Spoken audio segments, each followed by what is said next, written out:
Okay, good evening good evening. चलिए आज की क्लास शुरू करते हैं बेटा। क्लास शुरू होने में थोड़ा सा 5 मिनट लेट हो गया, तो ये ना हर दिन थोड़ा सा 1 मिनट 2 मिनट 5 मिनट थोड़ा सा लेट हो सकता है, थोड़ा सा कॉपरेट करेंगे। क्या है कि इस बैच के जस्ट पहले क्लास 11th का बैच रहता है, तो उनको क्लास ख़त्म करने के बाद ये सारे स्लाइड वगैरह क्वेश्चंस वगैरह अपलोड करने में 2-3 मिनट लग जाता है, तो थोड़ा सा कॉपरेट करेंगे। आपकी क्लासेस जो हैं वो चालू होने से मतलब जो टाइमिंग है उसमें 1-2 मिनट 5 मिनट जो है वो आगे पीछे हो सकता है, ठीक है। चलिए शुरू करते हैं। क्लास शुरू करने से पहले याद दिला दूं, अभी हम क्लास 12th का केमिस्ट्री के अंदर का सेकेंड चैप्टर पढ़ रहे हैं। चैप्टर का नाम है बेटा विलियन, और विलियन का आज जो लेक्चर है वो 2 होगा। आज हम सेकेंड लेक्चर देखेंगे। आज के क्लास में हम सेकेंड लेक्चर जो है वो हम देखने वाले हैं। एक क्लास ऑलरेडी हमारा हो चुका है, एक क्लास और ऑलरेडी हमारा हो चुका है। आज हम सेकेंड लेक्चर देखने वाले हैं। अच्छा, चैप्टर बहुत बड़ा है और कई बार ऐसा हो जाता है कि कोई बच्चा बीच का क्लास मिस कर देता है और अचानक वो उसके बाद वाले क्लास में आता है। तो स्वाभाविक सी बात है, अगर आप क्लास को शुरू से अटेंड नहीं करोगे और बीच बीच में से क्लास गैप करोगे तो टॉपिक को या चैप्टर को समझने में दिक्कत होगा। तो हर दिन अब से मैं क्या करूंगा, हर दिन मैं लेक्चर शुरू करने से पहले हमेशा मैं आपको याद दिलाऊंगा कि हमने आज क्या पढ़ना है, इससे पहले क्या पढ़ लिया और आगे क्या होने वाला है, ताकि एक सीक्वेंस आपके दिमाग में बैठ जाए और ये पता चल जाए कि पूरे चैप्टर में चल क्या रहा है। तो इसीलिए मैं ये टॉपिक जो है पूरा आज लिख करके आपके लिए लाया हूं, ताकि मुझे पता रहे कि हर दिन कि मुझे आज क्या पढ़ना है, कल क्या पढ़ना है, परसों क्या पढ़ना है और अब तक क्या हो चुका है। तो हर दिन ये जो स्लाइड है मैं आपके सामने डिस्प्ले करूंगा और हर दिन बताता हुआ चलूंगा कि अब तक हमने क्या पढ़ लिया है और क्या होने वाला है। तो बेटा इस चैप्टर में, विलियन चैप्टर में, पिछले क्लास में हम लोगों ने विलेयता के बारे में पढ़ा था। मतलब कि यह देखा था कि जल में किस तरह की चीजें विलय हो पाती हैं, घुल पाती हैं, उनकी विलेयता पे कौन कौन से जो कारक है वो उस पर असर डालते हैं। तो पिछले क्लास में हमने जो पदार्थ होते हैं, चाहे वो ठोस हो, चाहे वो तरल हो, चाहे वो गैस हो, उनका जल में या किसी विलायक में घुलने का जो क्षमता है उसके बारे में पिछले क्लास में पढ़ा था। और साथ ही साथ आपको याद होगा हम लोगों ने हेनरी का नियम भी थोड़ा सा पढ़ा था। हालांकि पिछले क्लास में हेनरी का जो नियम है उसके बारे में देखा था, पर उसके न्यूमेरिकल नहीं हुए थे, उसका जो न्यूमेरिकल है वो नहीं हुआ था। तो आज के क्लास में हम यहीं से चीज़ों को आगे बढ़ाएंगे। तो आज के क्लास में हम हेनरी के नियम को आगे बढ़ाएंगे और वाष्प दाब नाम का टॉपिक आज पढ़ेंगे। तो देखो पूरा चैप्टर आपके सामने मैंने लिख दिया हुआ है, एक एक करके इस चैप्टर को हम आगे बढ़ाएंगे बेटा। और हर दिन मैं ये स्लाइड आपके सामने रखूंगा याद दिलाने के लिए कि हमने अब तक क्या पढ़ लिया और क्या पढ़ने वाले हैं। तो चलिए अब हेनरी के नियम को आगे बढ़ाते हैं। पिछले क्लास में आपको हेनरी के नियम के बारे में थोड़ी बहुत बातें मैंने बताई थी। हेनरी नाम के साइंटिस्ट ने क्या बताया था बेटा कि किसी भी गैस को, पिछले क्लास में हम लोगों ने हेनरी के नियम में क्या पढ़ा था, हमने ये पढ़ा था कि किसी भी गैस को जल में या किसी द्रव में हम घोल सकते हैं। बस शर्त है कि गैस के ऊपर हमें प्रेशर लगाना पड़ता है, दाब लगाना पड़ता है।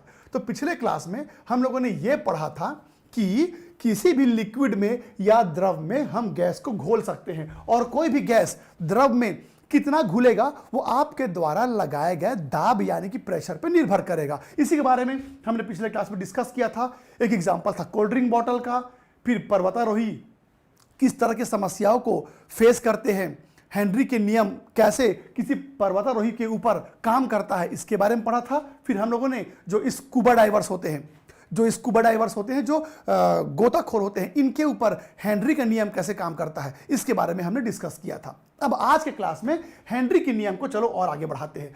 तो बेटा आज हम हेनरी के नियम का न्यूमेरिकल बनाएंगे। तो चलिए सबसे पहले ये समझ लेते हैं कि हेनरी के नियम क्या था और अब आगे इसमें और क्या पढ़ना है। तो जरा गौर से सुनेगा बेटा, हेनरी ने क्या कहा था। हेनरी ने कहा था कि आप किसी भी लिक्विड में आप गैस को घोल सकते हो। जैसे मान लो कि मैंने यहां पर एक बर्तन ले लिया बेटा, ठीक है, और इस बर्तन के अंदर मैंने जल यानी कि वाटर ले लिया। ये देखो मैंने इसके अंदर पानी ले लिया, मैंने यहां पर वाटर ले लिया। और अब उसके बाद मैं ये चाहता हूं कि मैं किसी गैस को पानी में घोल दूं, मैं ये चाहता हूं कि मैं किसी गैस को पानी में घोल दूं। तो हेनरी के नियम के मुताबिक किसी भी गैस को आप पानी में यानी कि जल में यानी कि वाटर में घोल सकते हो, बस शर्त यह है कि आपको प्रेशर लगाना पड़ेगा, प्रेशर लगाना पड़ेगा, और जितना ज्यादा प्रेशर लगाओगे गैस उतना ही ज्यादा पानी में घुलेगा। तो ऊपर जो लिखा है ये जो बता रहा हूं वही है बेटा। तो यहां पर यह बताया जा रहा है कि किसी भी तरल में या किसी भी द्रव में कोई भी गैस कितने मात्रा में घुलेगा वो लगाए गए दाब के समानुपाती होगा, लगाए गए दाब के समानुपाती होता है। यानी जितना ज्यादा प्रेशर लगाओगे गैस उतना ही ज्यादा पानी में घुलेगा। तो इसको मैं कुछ इस प्रकार से लिख सकता हूं ना कि गैस की किसी भी गैस की विलेयता, किसी भी गैस की विलेयता किस पर डिपेंड करेगा? प्रेशर के ऊपर, है ना। मैंने यहां पर क्या बताया बेटा, कोई भी गैस कितना विलय होगा, उसकी घुलनशीलता कितनी होगी, वो कितना घुलेगा, वो किस पर निर्भर करेगा? प्रेशर के ऊपर डिपेंड करेगा, प्रेशर पे डिपेंड करेगा, दाब के ऊपर डिपेंड करेगा। तो यहां पर जो ऊपर में स्टेटमेंट लिखा है उसी को मैंने यहां पर लिख दिया बेटा। मैंने क्या लिखा है कि भाई आप जितना ज्यादा दाब लगाओगे, जितना ज्यादा प्रेशर लगाओगे, गैस उतना ही ज्यादा पानी में घुलेगा। अच्छा, अब मैं आपको बता दूं कि ये जो विलेयता होता है यानी घुलनशीलता होता है, इसे हम मोल प्रभाज के टर्म में नापते हैं। ध्यान सुनेगा बेटा, मैंने कहा किसी भी गैस का जो विलेयता होता है, जो सॉल्युबिलिटी होता है, उसे हम मोल फ्रैक्शन यानी कि मोल प्रभाज के रूप में नापते हैं। तो अच्छा, आपको याद है बेटा मोल प्रभाज क्या होता है? आपने कक्षा 11वीं में मोलरता, मोललता, नॉर्मलता, मोल प्रभाज ये सब पढ़ा हुआ है। कक्षा 11वीं में आपने मोलरता, मोललता, मोल फ्रैक्शन और नॉर्मलता ये सब आपने पढ़ा है। फिर भी इस साल भी आपको उसके बारे में पढ़ना है। तो अभी मैं बता रहा था ना आप लोग को, ये देखिए अभी मैं जब सिलेबस आपके से डिस्कस कर रहा था तो लास्ट में, इस चैप्टर के लास्ट में मैं आप लोग को सांद्रता के बारे में पढ़ाऊंगा, यानी कि मोलरता, मोललता, नॉर्मलता, मोल प्रभाज। हालांकि ये सब आप कक्षा 11वीं में भी पढ़ चुके हैं पहले चैप्टर में, तो इस चैप्टर में भी आपको देखना है। पर हो सकता है कई बच्चे ऐसे होंगे जो ये जो सांद्रता होता है इसके बारे में ना पढ़ पाए हों, तो बेटा मैं साथ साथ आपको बताते हुए भी चलूंगा, आप उसकी चिंता ना करें। तो चलिए, यहां पर बात यह चल रही है, मैंने कहा कि किसी भी गैस की जो विलेयता होती है, उसका जो सॉल्युबिलिटी होता है, उसको हम मोल प्रभाज के रूप में नापते हैं। तो एक बार मैं आपको याद दिला देता हूं बेटा, मोल प्रभाज क्या होता है। मोल प्रभाज क्या होता है एक बार मैं आपको याद दिलाता हूं। मैं आपको यह बताना चाहता हूं कि मोल प्रभाज आखिर होता क्या है। इसको बोलते हैं बेटा हम लोग मोल फ्रैक्शन, जिसको हम x से डिनोट करते हैं। मोल फ्रैक्शन को x से डिनोट किया जाता है। तो आखिर मोल प्रभाज क्या होता है, सुनना ध्यान से। मान लो कि मेरे पास एक बर्तन है, एक कंटेनर है, इसके अंदर मैंने दो तरह के पदार्थों को आपस में घोल दिया है। मान लो A और B, मैंने दो पदार्थों को आपस में घोल दिया। अब मेरे को किसी ने बोला कि चलो A का मोल प्रभाज निकालो। किसी ने बोला कि A का मोल प्रभाज निकालो। तो बेटा जब भी आप A का मोल प्रभाज निकालेंगे, यानी कि आप मोल प्रभाज को x से दर्शाते हैं और आप A का मोल प्रभाज निकाल रहे हैं, तो इसको ऐसे लिखेंगे XA, इसको ऐसे लिखेंगे XA। तो जब भी आप A और B में से A का मोल प्रभाज निकालेंगे तो उसको निकालने का तरीका होता है बेटा, उस A के मोल या मोलों की संख्या बटे A के मोल प्लस B के मोलों की संख्या। ये देखो इस प्रकार से, इसको ऐसे भी लिखते हैं बेटा, इसको ऐसे भी लिखते हैं। ये देखो Na प्लस NB, जहां पर N का मतलब होता है मोलों की संख्या, नंबर ऑफ मोल्स। तो कोई आपसे कहेगा कि चलो भाई आप इस विलियन में A का मोल प्रभाज निकालो। तो याद रखना, जिसका भी आपको मोल प्रभाज निकालने बोलेगा, ऊपर उसी का जो मोल है उसको लेंगे, उसके मोल की संख्या ऊपर लेंगे और नीचे कुल मोलों की संख्या ली जाएगी। नीचे में टोटल मोल आपको लेना पड़ेगा। तो याद रखना, अगर कोई बोलेगा बेटा कि B का मोल प्रभाज निकालो, बी का मोल प्रभाज निकालो, तो क्या करेंगे, ऊपर बी के मोल्स यानी कि मोलों की संख्या लोगे, बाकी नीचे नीचे फिर से ए और बी दोनों की मोलों की संख्या का योग लिया जाएगा। तो बस इतना याद रखना, किसी भी विलयन में जिस पदार्थ का मोल प्रभाज निकालने को बोलता है उसके मोलों की संख्या ऊपर ली जाती है और नीचे कुल मोलों की संख्या ली जाती है। ये आपने क्लास 11th में यानी कक्षा 11वीं में पढ़ा है, एक बार बस मैंने आपको ये याद दिला दिया। तो चलिए फिर आगे बढ़ाऊं। तो अभी अभी आपने ये देखा कि किसी भी गैस की जो विलेयता होती है वो दाब के ऊपर निर्भर करता है, और मैंने बताया कि हम विलेयता को मोल फ्रैक्शन के टर्म में नापेंगे। तो इसका मतलब है गैस की विलेयता, इसका मतलब होगा बेटा, इसका मतलब होगा मोल प्रभाज यानी कि mole fraction of gas.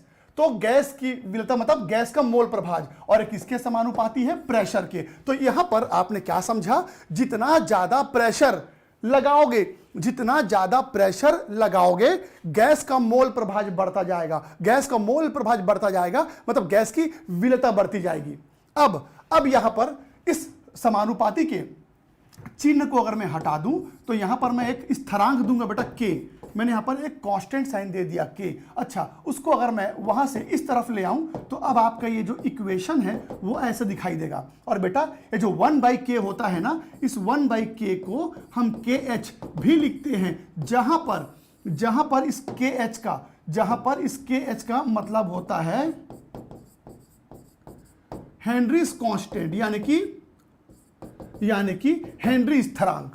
kh का मतलब होता है हेनरी कांस्टेंट यानी कि हेनरी स्थिरांक, और अलग अलग गैसों के लिए हेनरी स्थिरांक का मान अलग अलग होता है। अलग अलग गैसों के लिए अलग अलग तापमान पे हेनरी स्थिरांक का जो मान है वो अलग अलग पाया जाएगा। तो बस इतना याद रखना है कि जब भी आपको कोई बोलता है गैस की विलेयता क्या है, तो तुम कहना गैस के मोल प्रभाज को ही हम इस चैप्टर में गैस के विलेयता मान के चलते हैं। और मैंने यहां पर कहा जितना ज्यादा आप प्रेशर लगाओगे गैस उतना ही ज्यादा घुलेगा, यानी गैस का मोल प्रभाज बढ़ेगा यानी उसके मोल्स बढ़ेंगे। अच्छा जी, अब इसी इक्वेशन को मैं आगे बढ़ाता हूं बेटा।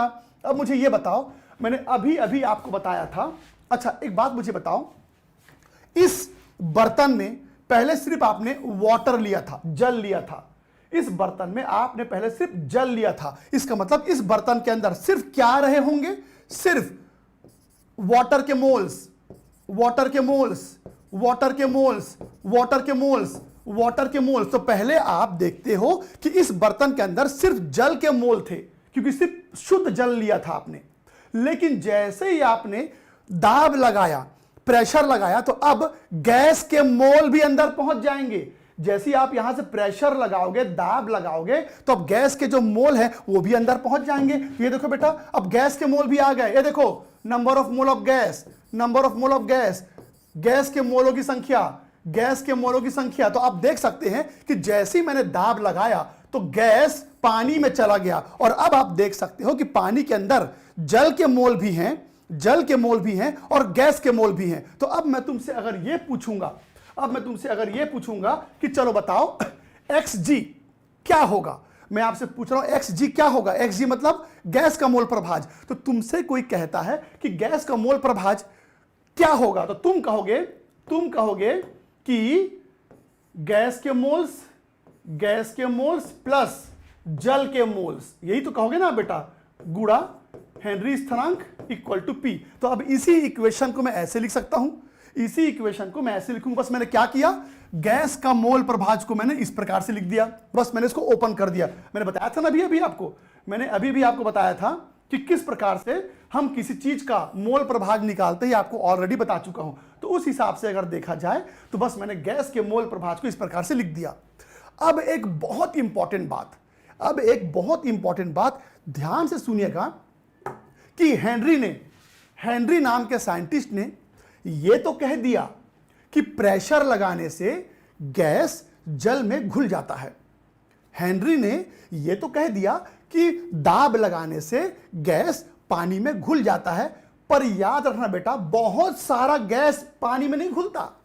भले ही हेनरी ने यह बोल दिया कि प्रेशर लगाने से गैस पानी में घुल जाता है, पर इसका यह मतलब नहीं कि आप बहुत सारा गैस पानी में घोल दोगे।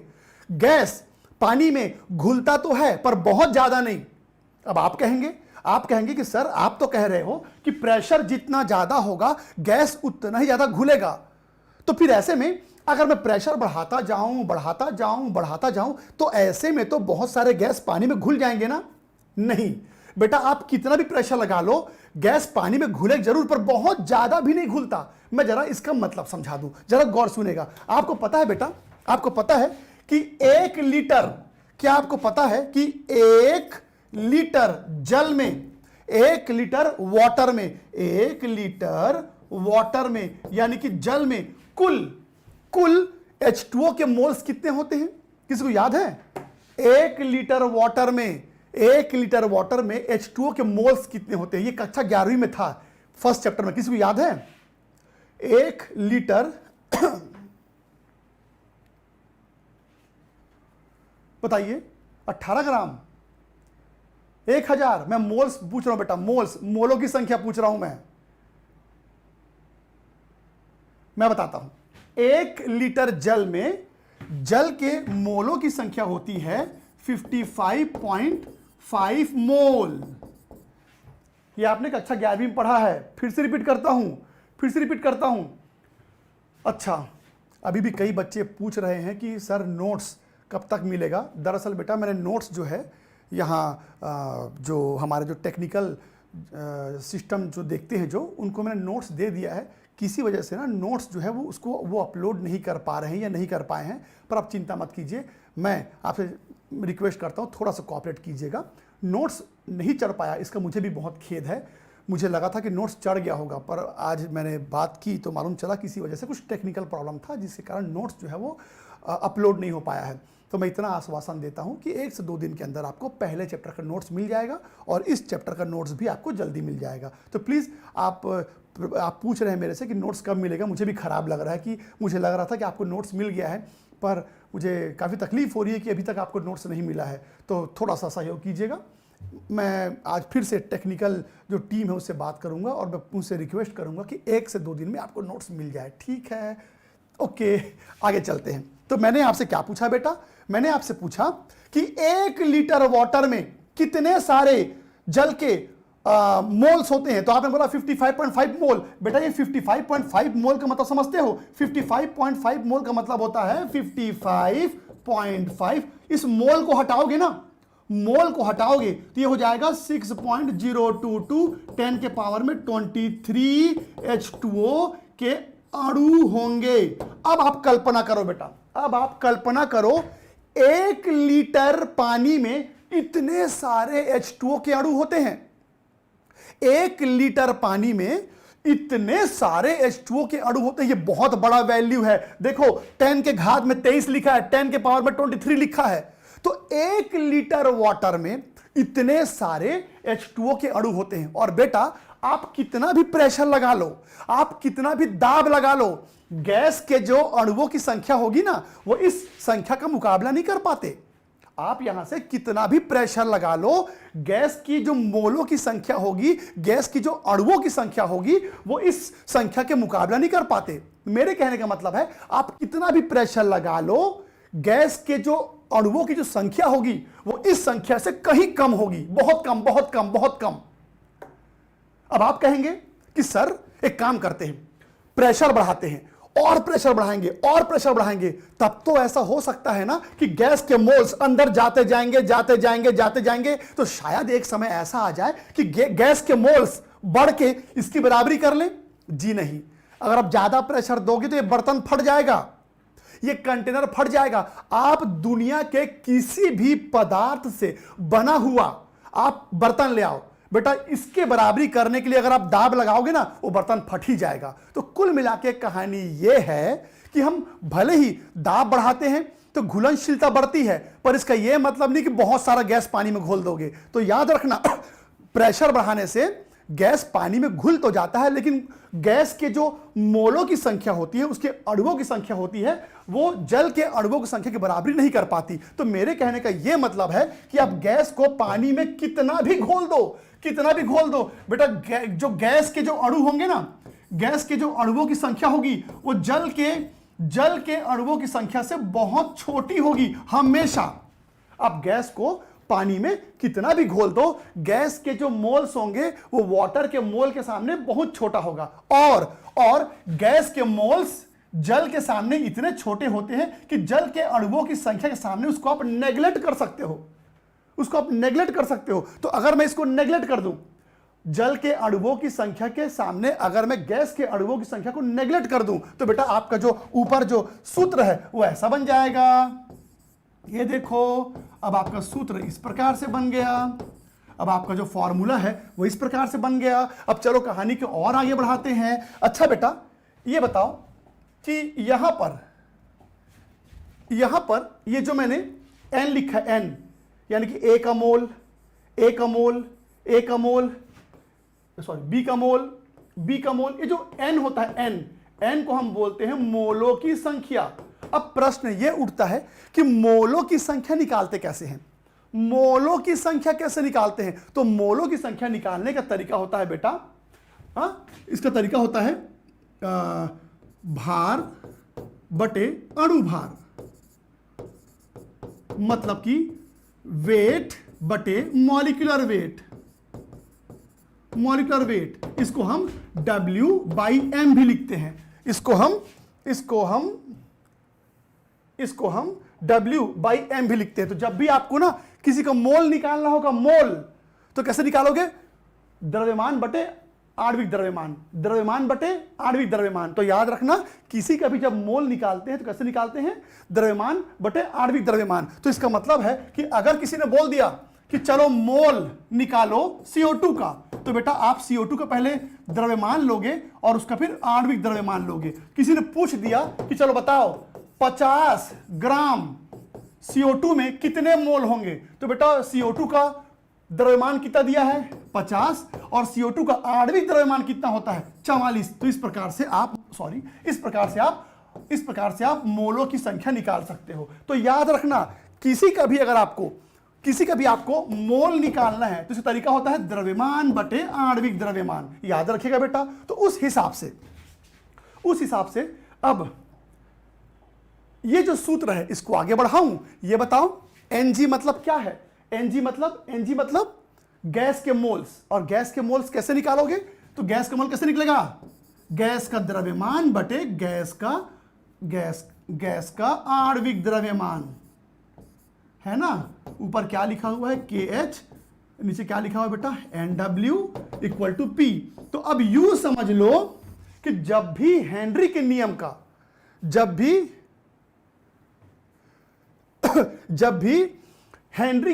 के आधार पर कोई न्यूमेरिकल आएगा, तो बेटा एक ये सूत्र आपको प्रयोग करना है न्यूमेरिकल बनाने के लिए, और एक ये सूत्र आपको प्रयोग करना है न्यूमेरिकल बनाने के लिए। अब अगर आप ये सोच रहे हैं कि भाई इसमें से मैं कौन सा सूत्र उपयोग करूंगा न्यूमेरिकल बनाने के लिए, बहुत आसान है बेटा। अगर प्रश्न में मोल अगर मोलों की संख्या दी हुई होगी या पूछेगा तो यह सूत्र यूज करेंगे, और अगर द्रव्यमान दिया रहेगा या पूछेगा तो ये फॉर्मूला यूज करेंगे। तो कुल मिला के 3 फॉर्मूला आपके सामने है हेनरी के नियम का, और अब मैं आपको इसका न्यूमेरिकल करवाऊंगा। पहले काम कीजिए, इसका फटाफट एक स्क्रीनशॉट ले लो, स्क्रीनशॉट ले लीजिए, फिर मैं आपको सिखाता हूं बेटा न्यूमेरिकल कैसे बनाते हैं इसका।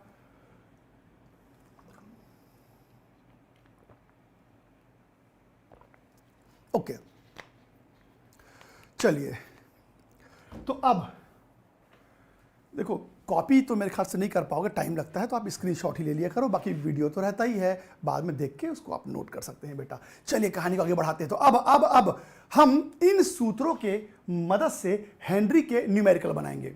अब होता क्या है, जब भी हम न्यूमेरिकल बनाते हैं तो अगर आप सिर्फ फॉर्मूला याद कर लोगे या उस टॉपिक को पढ़ लोगे तो न्यूमेरिकल बन ही जाएगा, ऐसा जरूरी नहीं होता। असल में होता क्या है, ऐसे बहुत सारे बच्चे हैं जिनको न्यूमेरिकल नहीं बनता, तो उसका कारण यह है कि उनको लगता है कि बस मैंने सूत्र याद कर लिया, फॉर्मूला याद कर लिया और मैंने उस फॉर्मूला का थ्योरी पढ़ लिया, तो तो अब तो मुझे न्यूमेरिकल बनना चाहिए, पर न्यूमेरिकल बनता नहीं है। उसका कारण यह है बेटा कि जब भी हम कोई न्यूमेरिकल बनाते हैं ना, तो फॉर्मूला याद होने के साथ साथ, थ्योरी पता होने के साथ साथ उस फॉर्मूला से संबंधित और भी कुछ चीजें आपको मालूम होने चाहिए, तभी उसका न्यूमेरिकल बनता है। तो भले ही मैंने आपको 3 फॉर्मूला बता दिया, पर इसके जब न्यूमेरिकल बनाओगे ना, तो न्यूमेरिकल बनाते वक्त कुछ कुछ बातों को अपने दिमाग में रखना होगा। वो कौन सी बातें हैं, चलिए मैं पहले उसको बता देता हूं, फिर न्यूमेरिकल बनाएंगे हम लोग, ठीक है।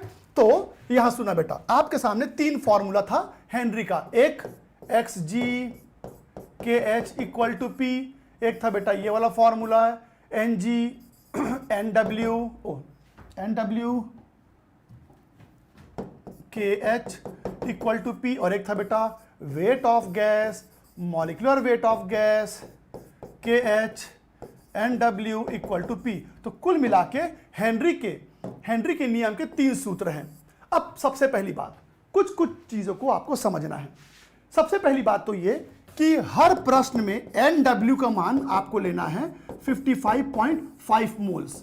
याद रखना, हमेशा हर प्रश्न में NW का मान कितना लेंगे, 55.5 मोल्स, क्योंकि 1 लीटर जल में यानी कि फॉर 1 लीटर वाटर, 1 लीटर जल में हमेशा 55.5 मोलों की संख्या होती है। इसको आप हमेशा याद रखना। और मैंने इस बात पे जोर डाला है कि 1 लीटर पानी, तो जब भी पानी 1 लीटर होगा तभी आप 55.5 लेंगे। अगर मान लो पानी आधा लीटर हो जाए या 500 ml हो जाए, तो इसका मान भी आधा हो जाएगा, इसका जो मान है वो भी आधा हो जाएगा। आगे बढ़ते हैं, तो ये आपको याद रखना है। इसके अलावा आपको और क्या याद रखना है बेटा, इसके अलावा हम बात करते हैं इकाई की, इकाई यानी कि यूनिट की। तो याद रखना, हमेशा KH और P का इकाई एक जैसा होगा।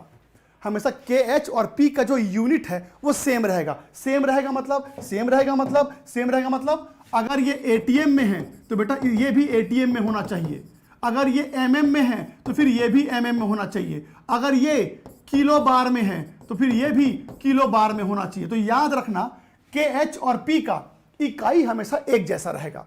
KH और P का जो यूनिट है वो हमेशा एक जैसा होना चाहिए।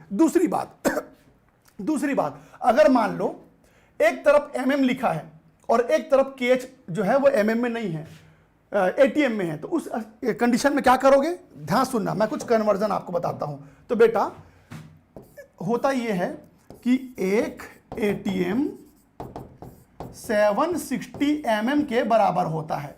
ये मैंने क्यों बताया, हो सकता है कि KH MM में दिया हो और P ATM में दिया हो, तो आपको ये कन्वर्जन फैक्टर पता होना चाहिए। तो याद रखना MM को अगर आपको ATM में बदलना है तो क्या करना पड़ेगा, MM वाले मान के साथ 760 डिवाइड कर देंगे। तो याद रखेंगे, अगर MM में वैल्यू दिया है और आपको उसको ATM में लाना है तो MM वाले वैल्यू के साथ 760 डिवाइड कर देंगे। मैं क्यों बता रहा हूं, हो सकता है कि KH ATM में दिया है और प्रेशर का वैल्यू MM में दिया है, तो फिर ऐसे में बात नहीं बनेगी। आपको इसको भी ATM बनाना पड़ेगा, P को ATM बनाना पड़ेगा। तो P का जो भी मान दिया रहेगा उसको 760 से डिवाइड कर देना, तो वो भी ATM बन जाएगा। तो याद रखना, KH और P का जो मान है वो एक जैसा होना चाहिए, उसका जो यूनिट है वो एक जैसा होना चाहिए। इसके अलावा और कुछ छोटी मोटी बातें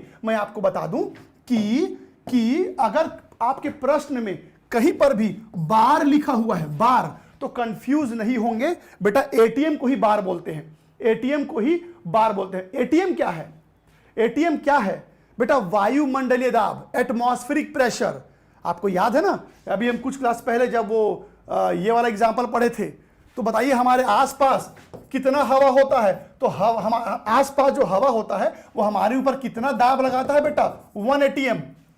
इसको 1 एटमॉस्फेरिक प्रेशर बोलते हैं, यानी कि वायुमंडलीय दाब बोलते हैं। तो ये हमेशा फिक्स रहता है, इसको वायुमंडलीय दाब बोलते हैं। हाँ जी, तो मैं ये बता रहा था कि ATM मतलब वायुमंडलीय दाब होता है, यानी कि एटमॉस्फेरिक प्रेशर होता है। तो जब भी किसी क्वेश्चन में बार लिखा हो तो कंफ्यूज नहीं होंगे, बार और ATM सेम होता है। और अगर किसी प्रश्न में टॉर लिखा हुआ है, टॉर, तो भी परेशान नहीं होंगे बेटा। टॉर और एमएम सेम होता है। अच्छा, एमएम का मतलब क्या है? एमएम का मतलब होता है बेटा मर्क्यूरी मीटर। हाँ, ये मर्क्यूरी मीटर उसका इकाई है उसका। तो यहां सुनेंगे, अगर कहीं पर भी टॉर लिखा है तो उसको आप एमएम मान के चलेंगे। तो एक काम करो, इतना हिस्सा चलो पहले आप स्क्रीनशॉट ले लो, फिर फटाक से मैं आपको न्यूमेरिकल कैसे बनाते हैं वो बताऊंगा बेटा। कॉपी कीजिए या स्क्रीनशॉट लीजिए, फिर मैं आपको न्यूमेरिकल सिखाता हूं कैसे बनाते हैं न्यूमेरिकल।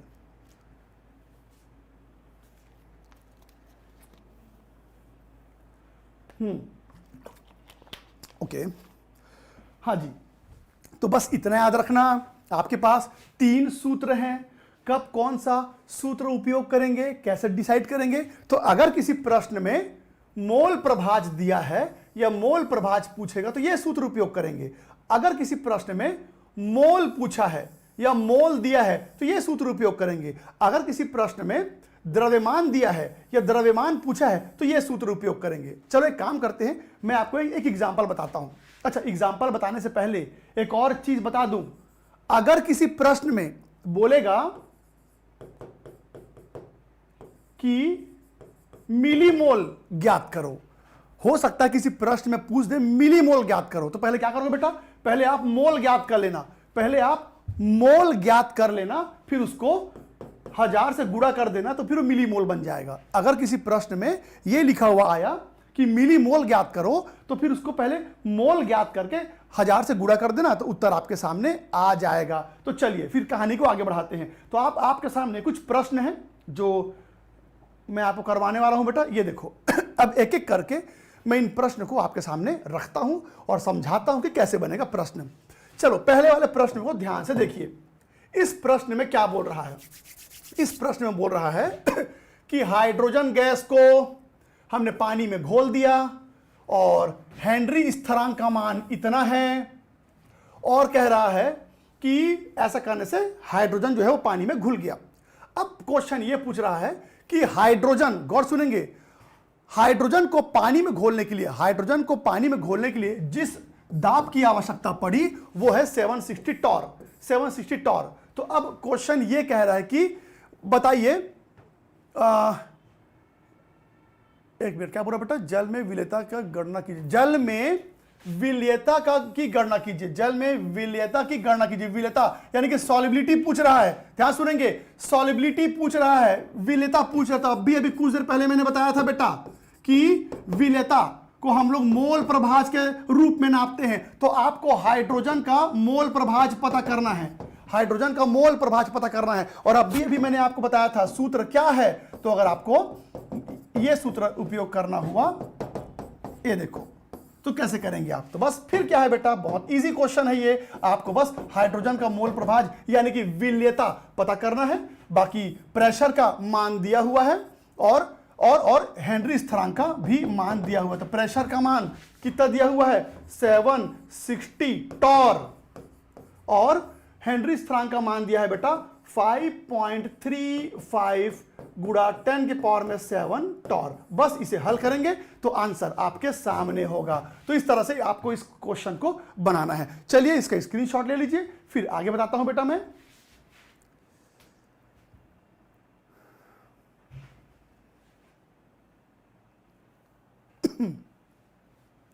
चलिए आगे बढ़ते हैं अगले प्रश्न के तरफ।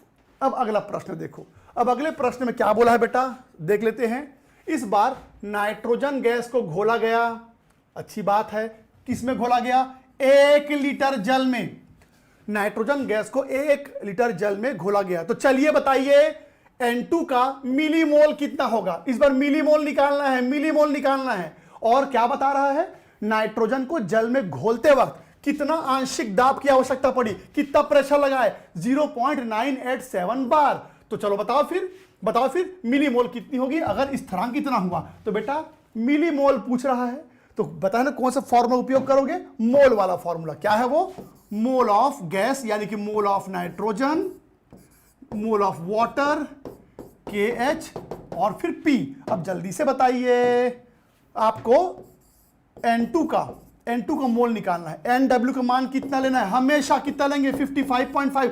क्यों 55.5 लूंगा, देखो यहां 1 लीटर लिखा है, जब भी 1 लीटर जल होगा तो NW का मान हमेशा 55.5 होगा। KH का मान कितना दिया है 76.48, हाँ 76.48 किलो बार।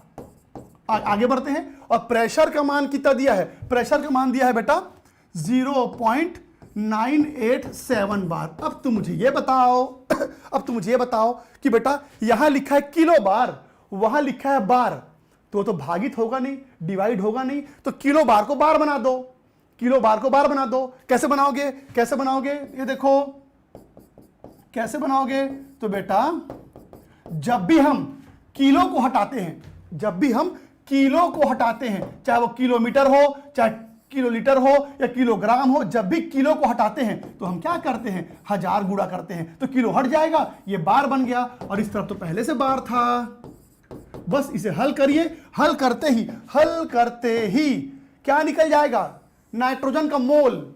क्या निकल जाएगा, नाइट्रोजन का मोल। पर ध्यान देना, आप अभी नाइट्रोजन का मोल निकालोगे, फिर उसको 1000 से गुणा करोगे तो क्या मिल जाएगा, मिलीमोल। क्या मिल जाएगा बेटा, मिलीमोल। तो बस आपको इस तरह से इस प्रश्न को बनाना है। सबसे पहले आप मोल निकाल लेना, 1000 से गुणा करते ही वो मिलीमोल बन जाएगा। प्लीज कॉपी कीजिए इसको या स्क्रीनशॉट लीजिए।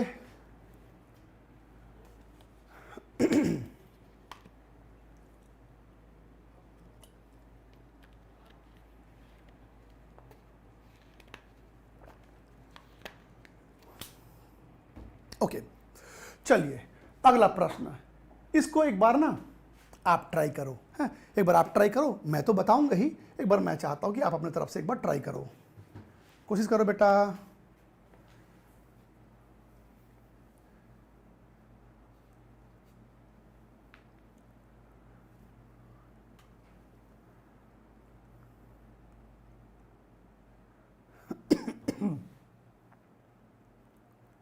एक बार ट्राई कीजिए इस प्रश्न को।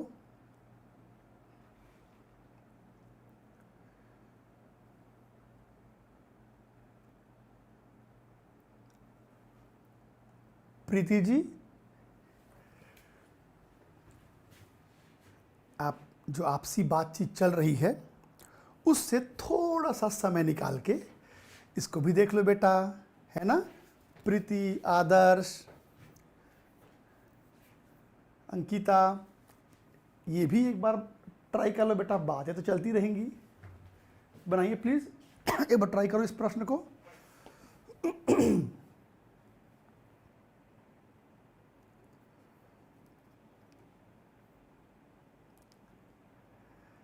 आपके कमेंट्स पढ़ने में बहुत मजा आता है, लेकिन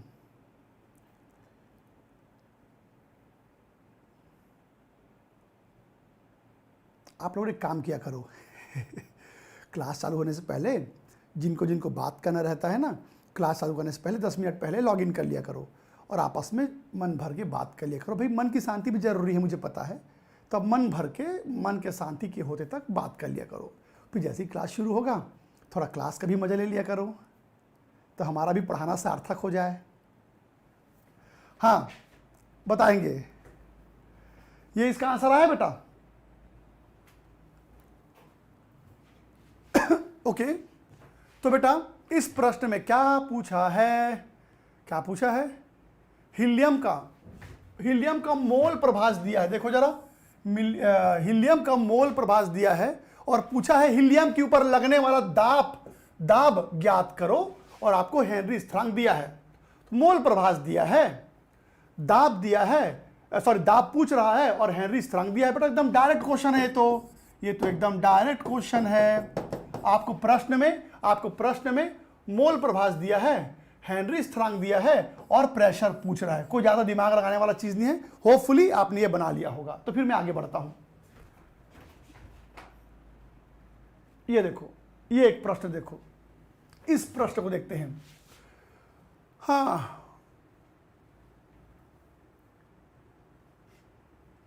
चलो एक बार ट्राई करो तो इसको, ये भी बिल्कुल आसान है। अच्छा ये प्रश्न है ना, ये प्रश्न आपके लिए होमवर्क है, इसका स्क्रीनशॉट लेना, खुद से बना लेना। मैं एक दूसरा प्रश्न देता हूं, ये होमवर्क है, इसके स्क्रीनशॉट ले लो, ये आप जो है घर में बना लीजिएगा।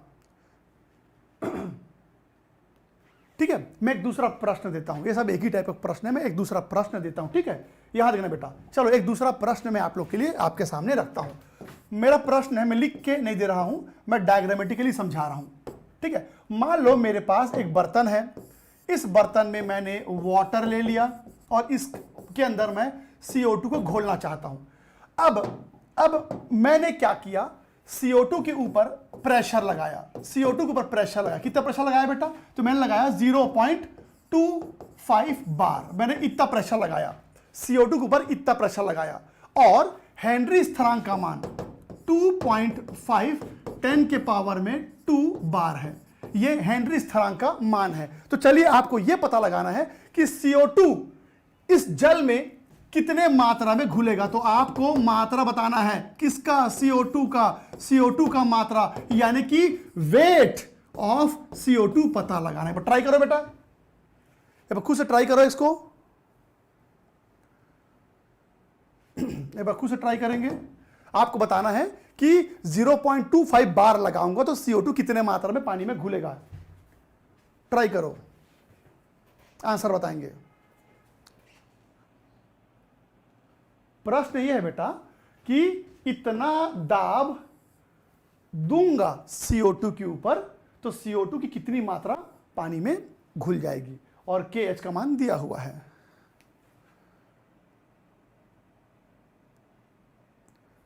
ट्राई करो एक बार इसको।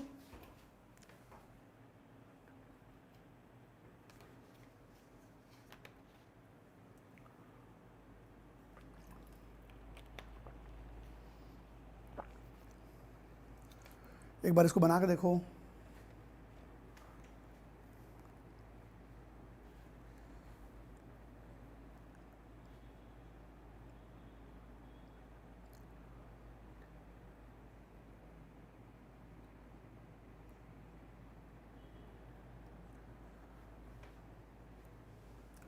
पहले तो ये बताओ कि आपने सूत्र यही लगाया है कि weight of CO2, molecular weight of CO2 KH NWP, यही सूत्र लगाया है।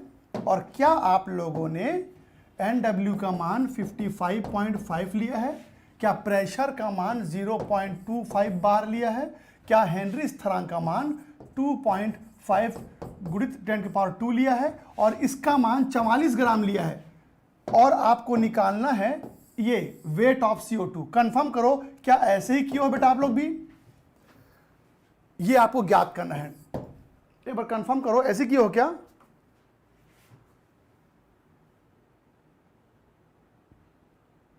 विकेश, आदित्य, आदित्य क्या रिपीट करूं बेटा? इसका आंसर आना चाहिए 24.42, ऐसे कुछ आंसर आ रहा है क्या आप लोग का? कंफर्म करो तो।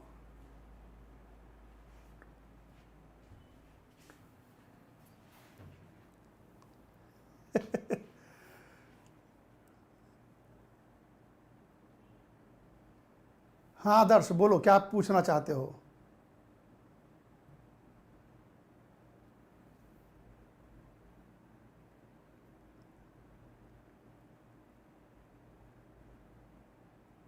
हाँ 24.42 इसका आंसर होगा।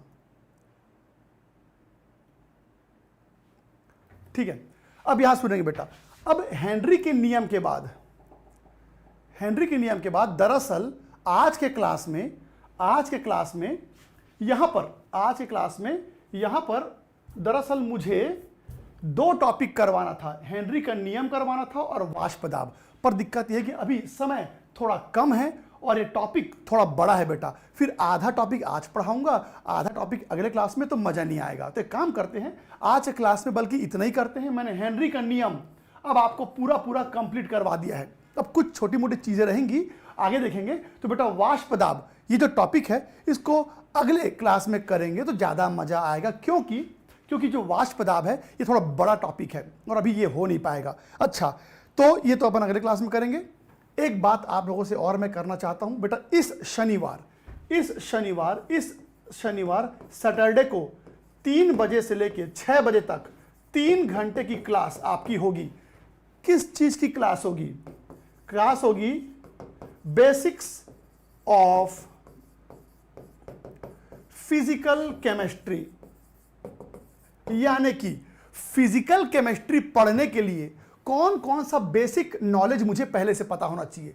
तो कई बच्चे क्लास 11th में कई कारणों से उनका जो बेसिक है वो उतना अच्छा नहीं हो पाया है, और अभी हम फिजिकल केमिस्ट्री पढ़ रहे हैं। तो बेटा आपको शुरू के जो 4 चैप्टर हैं वो फिजिकल केमिस्ट्री है। तो ये शनिवार को 3 से 6 3 घंटे की मैं क्लास लूंगा, जिसमें पूरा क्लास 11th का जितना बेसिक कॉन्सेप्ट है जो क्लास 12th में यूज होता है फिजिकल केमिस्ट्री में, वो मैं आपको समझाऊंगा। फिर जब इनऑर्गेनिक पढ़ेंगे तो उससे पहले भी मैं आपको बेसिक क्लास लगाऊंगा, जब ऑर्गेनिक पढ़ेंगे उससे पहले भी मैं आपको बेसिक क्लास लगा के दूंगा। तो ध्यान देंगे, ये आप मिस मत करना। शनिवार को हम वे टॉपिक पढ़ेंगे जो 11वीं का है, कक्षा 11वीं का है, पर वो 12वीं में यूज होगा। हो सकता है बहुत सारे ऐसे बच्चे हैं जिनका क्लास 11th अच्छा है, तो ये जो क्लास है ये खास तौर पर उन बच्चों के लिए है जिनका क्लास 11th का कॉन्सेप्ट बहुत अच्छा नहीं बन पाया है और उनको डर लगा हुआ कि क्लास 12th में हम बेहतर परफॉर्म कर पाएंगे कि नहीं कर पाएंगे। तो उन्हीं के लिए ये क्लास रहेगा बेटा। तो चलिए फिर आज के क्लास में इतना ही करते हैं। अगले क्लास में मैं वाष्पदाब आपको समझाऊंगा और कहानी को आगे बढ़ाऊंगा। चलिए फिर आज क्लास भी इतना ही करते हैं। तब तक पढ़ते रहिए।